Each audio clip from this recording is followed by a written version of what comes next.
kind of underneath the head, and it's like my favorite lapel grip is I grab the opposite lapel. Okay, so this lapel, I'm gonna open the skirt, the lowest portion, go underneath his armpit, and that's it should be fairly easy. Like I can, you know, sometimes the guys do keep the elbows on the floor to not let it slide, but I can put my neck here and kind of gurgle, and then they don't start pushing a little bit. Yeah, and I'm like, oh man, that's uncomfortable.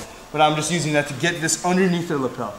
I grab as deep as I can here. Okay, just thumb in this position, just deep as I can. Okay.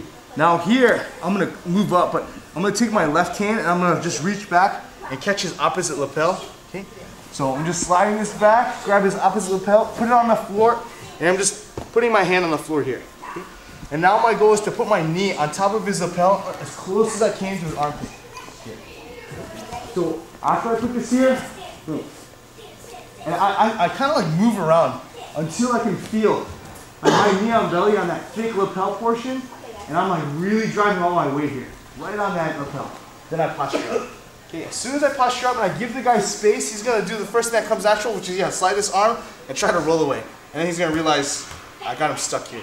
Then he's gonna try to roll towards me again. And then he's gonna realize he's stuck. At that point, like if he rolls away, okay, instead of trying to make this transition here, I do the transition when he tries to roll towards me. Boom. And I can feed this hand in, and then I re-switch here. Okay? And then now I just straighten out this arm. My goal is to grab the choke. Coming across, and just bringing the elbow in front of his neck to hit the choke here. Okay? But a lot of times the guy gets flat, and he puts his chin down towards his chest. Now I'm trying to get this, and it's really hard. So I'll bring this foot in front, so like my hamstring or the crook of my, the back of my knee is right on his head, and I'm just gonna push. Okay? So it's not on his nose, it's not too dirty, but I can just use my leg to extend his neck for me. Now I can just re-grab and go for the choke. Okay, this one, I know it works. I've done this a few times now, you guys. So we're here. I'm gonna go underneath, open the far side lapel, go underneath, and feed.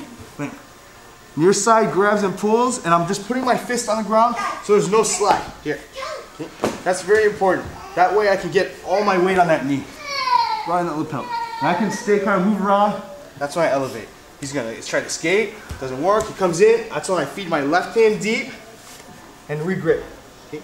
And I can come around, go for the choke. He has his chin down, extend, and hit. Okay? Sometimes, like I was playing around with some of the flexible guys here, and a lot of times the guys are bringing these two legs up, like, yeah, trying to hook me here. So before you make the hand transition, you can keep your hand on his hip. So every time he tries to lift the legs up, I can just keep him in place.